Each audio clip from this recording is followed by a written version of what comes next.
Here's how Jon Snow survived the mystery beyond the wall. Full breakdown. Welcome to the channel.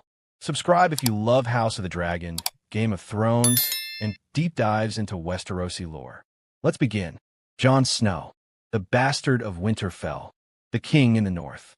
The man who rose from nothing, only to vanish into the icy unknown at the end of Game of Thrones.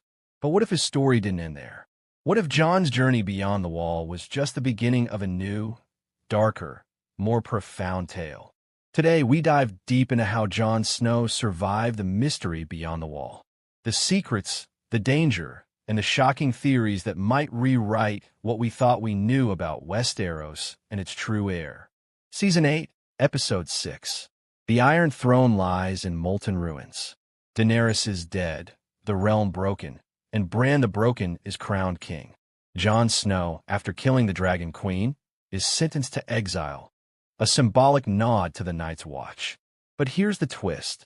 The Night's Watch barely exists anymore. There's no real threat of White Walkers. The wildlings are peaceful. So what's left for Jon? Instead of staying at Castle Black, Jon rides out with Tormund Giantsbane and the Free Folk, heading deeper into the haunted lands of the far north. His story ends, or so we thought. But what if this was always part of George R.R. Martin's plan? What if Jon's fate was not exile, but ascension into something greater? Or darker? Let's talk survival. The lands beyond the wall are harsh. Freezing temperatures, blizzards, shadow cats, and scattered wildling tribes. But Jon is no ordinary man. He's a Stark by blood, Targaryen by lineage, and a warrior by fate. Jon has Ghost, his direwolf, a loyal companion with heightened senses and a fierce protective instinct. He also has Tormund, a seasoned wildling who knows the terrain and the threats lurking in the snow. Together, they lead a group of free folk on what appears to be a migration. But could it be more? Think about this. What were they migrating to? Not just survival, but purpose. The wildlings wouldn't return to the lands of ice unless they believed something awaited them, something new or ancient. Jon's leadership, his resilience, and his connection to both the north and the mystical side of Westeros may have helped him unlock truths that no one in King's Landing even dreams of. It's no secret that magic is returning to Westeros. The birth of dragons brought prophecy back to life. Melisandre's visions, Arya's faceless powers, the resurrection of Beric Dondarrion, and Jon Snow's own death and rebirth. But if magic is reawakening, then so too are ancient forces in the north. Many believe the Night King was merely a pawn in a greater cosmic battle, that the true source of ice magic lies far beyond the wall, in ancient, untouched lands where even the children of the forest once feared to tread. Could Jon Snow be the key to balancing ice and fire? A living fusion of both sides of prophecy. Azor Ahai reborn, but not to kill, to understand. To bring peace to a realm that has never known it. The lands beyond the wall may hold relics, ruins, and living creatures from forgotten ages. Imagine Jon discovering an ancient frozen city or encountering another magical race, perhaps even another species tied to the original White Walkers. Jon didn't just survive. He may have stepped into a role we can't fully comprehend yet. Let's revisit something crucial, Jon's lineage. He is Aegon Targaryen, rightful heir to the Iron Throne. But power never meant anything to Jon. He turned it down again and again.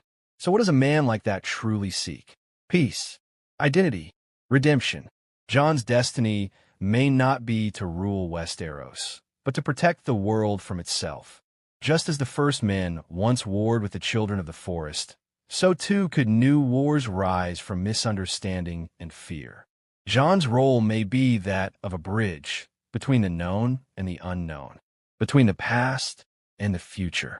Imagine Jon meeting remnants of the children, learning the truth about the Night King's creation, not as a villain's tale, but a tragic misunderstanding of magic and power. Maybe Jon will even discover what truly happened to the other White Walkers, the ones not seen in battle.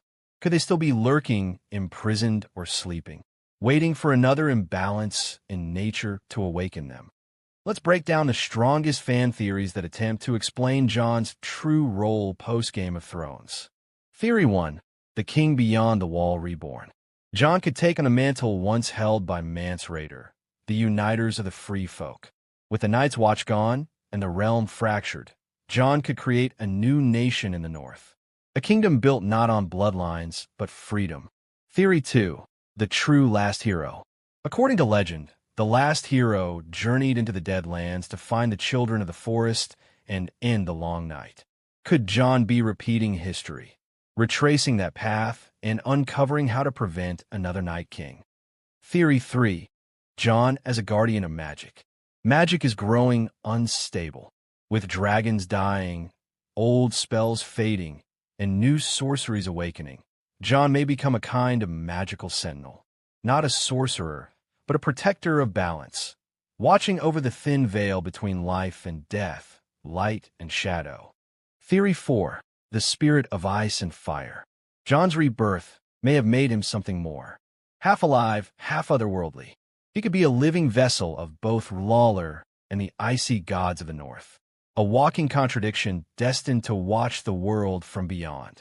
Rumors of a Jon Snow sequel series have swirled ever since Game of Thrones ended. Kit Harington himself has teased ideas. But what would that story even look like? Imagine this. The series opens in a ghostly, snow-covered ruin. Jon walks alone, haunted by dreams of Daenerys, haunted by whispers in the wind. The wildlings follow him, but he is searching, desperate to uncover something ancient. A strange sigil is found carved into a glacial cave. It pulses with cold light. Jon touches it, and visions overwhelm him.